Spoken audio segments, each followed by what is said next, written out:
Hi, you guys. My name is Julian Hemmings. This is the Julian Hemmings Show, and you're here to see the Wandavision Episode 8 review, first reactions. Let's go.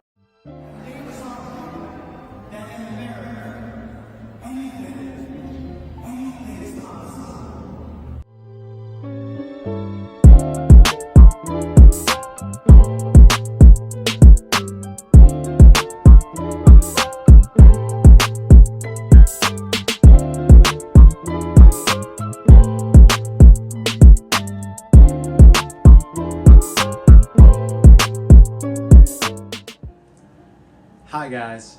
Okay, so I want to say that this episode was full of surprises, and yet, as a fan, waiting for a big reveal, a bit disappointing. There was no major character from the MCU or potential different universe coming into the episode like they're constantly saying. So we haven't seen any of that. That's kind of like my big negative.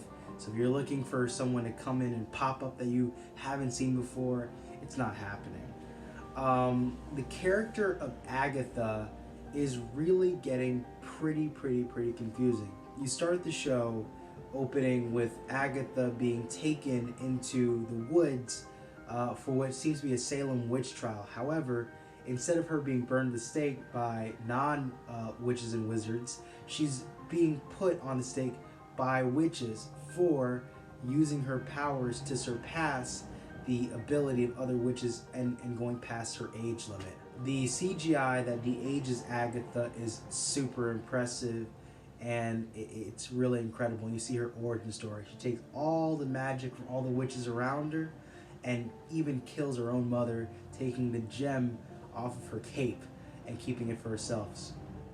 Then we go into the scene where we're seeing Wanda face off against Agatha, and Wanda is powerless because she places runes that only give the witch the power to use, or the witch the ability to use her power within the room.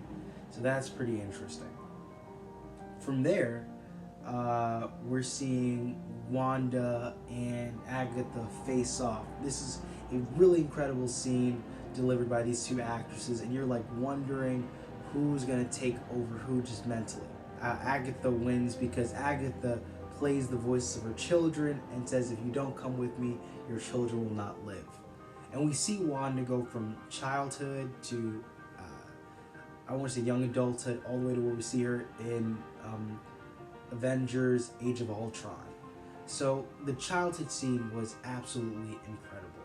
It was touching, it was warm, and you see why she chose these particular films or these particular eras to watch movies. I Love Lucy, Dick Van Dyke, all the way to Malcolm in the Middle. I absolutely loved episode 6. It was my favorite episode of the series. I did not get a chance to do a review because I've been stuck with school stuff. However, we're going to continue moving forward, guys. Agatha plays the childhood scene of Wanda, and it is very touching. You see how much she loved her brother, how much she loved her mother, and how this is the reason why Agatha is taking her through these stages of her life is to understand why she is so powerful to create her own reality. Wanda is talking to Pietro and her dad, and they're watching Dick Van Dyke. She's getting entranced, and then the mother looks outside the window to see a little bit of war, but she closes the window and says, you know what, I'm just gonna stay here with my children. When everything's calm and everything is settled, boom! There was a major bomb that hit the house that killed her mother and her father. I think I'm wondering how accurate this is, because I'm wondering if Wanda's memories are kind of mashed up, but you know, it is what it is. Pietro takes his sister from the bomb wreckage and puts her under the bed, and then you see Stark Industries bomb enter into the property. The bomb is waiting to be blown, so you hear tick, tick, tick, and Wanda, at the age of, I think she's about, I would say 6 or 7, freezes the bomb, and she said that she was trapped in there for 2 days. So she stopped an active bomb for about 2 whole days, guys. Wanda ended up saying that this bomb was default point. we see that Wanda goes into her adolescence as a volunteer for Hydra. Agatha makes a slick comment about how why would you want to go from an invading force that's taking people's human rights to another invading force? And Wanda says, look, we're trying to change the world. Wanda has on this hospital gown, basically, or she looks like she was in like an institution, and they're placing the Infinity Stone, and they say that several people who've actually gotten into this position have died, so they're not expecting anything different. But however, Wanda comes out, the stone goes directly to her, and she looks at it, and there's a massive explosion. But it doesn't break or it doesn't destroy the lab that she's in. No.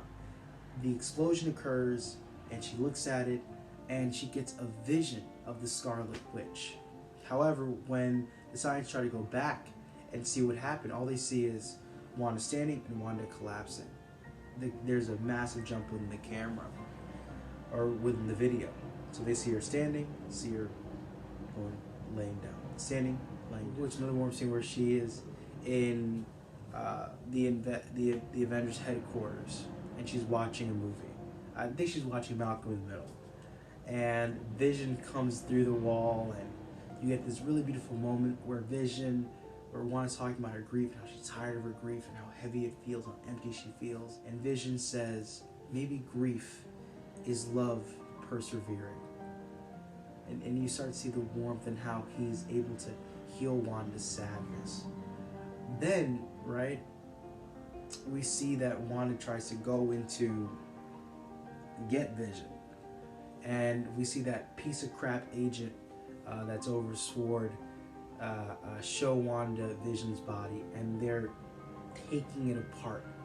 And all these emotions swell up in her. She destroys the glass, goes all the way down, and looks at Vision's dead body, and she says, I can't even feel him. The reason why Sword is keeping is because they're saying that it is the most powerful and dangerous sentient weapon. And also that he is worth $3 billion in vibranium, so they're not going to just let her put it under the earth. What Wanda wants to do is give Vision a proper burial. From that point on, we see Wanda drive all the way to Sunnyview, and look at the house that her and Vision planned out, and it was nothing. She sees the home that Vision heard Wanda create, and it's all you see there is the foundation. Wanda begins to walk into the home, and walk towards the foundation, and she screams, and she kneels on the mud, and then the home begins to create upon itself. And from the home being developed, it's a beautiful scene. Wanda begins to create Vision from her heart. It was absolutely incredible. And Vision tells Wanda, welcome home. And you're seeing a 1950s style home, just like in episode 1. Wanda goes ahead and gives Vision a kiss, and then the scene changes from 1950s with a flash of a light, like this right here. And Vision is gone. Wanda is now standing up, back in her episode 7 clothing, the red hoodie whatsoever. The red hoodie. And Agatha claps, disappears, and then you hear children yelling from outside. Wanda runs outside and sees her sons being choked by Agatha, and Wanda is trying to get her magic done to get him back, and Agatha tells her that she's too dangerous, that she is using chaos magic. And the big reveal here is that Wanda is the Scarlet Witch. Boom. The post-credit scene, guys, is pretty interesting. I was disappointed. I was waiting to see a big reveal, but Vision is alive. I guess he's not really Vision, but they're reanimating his body. So the agent did it, Sword reanimated him, and that was the big reveal of the episode. I give this a really, really, really strong 4.5 out of 5 stars. I'm sorry I can't give it a 5. Look, I want to see Reed Richards or Tobey Maguire or uh, freaking Magneto. I want to see something where I'm just like shocked by it. Okay, I'm glad to see Vision's possibly alive. It's like a new kind of Vision, but I wanted something more interesting, guys. I'm sorry, it's a 4.5 out of 5. That's still excellent. I just need to see something a little bit more captivating. That's all I gotta say. Thank you, guys. Have a good one.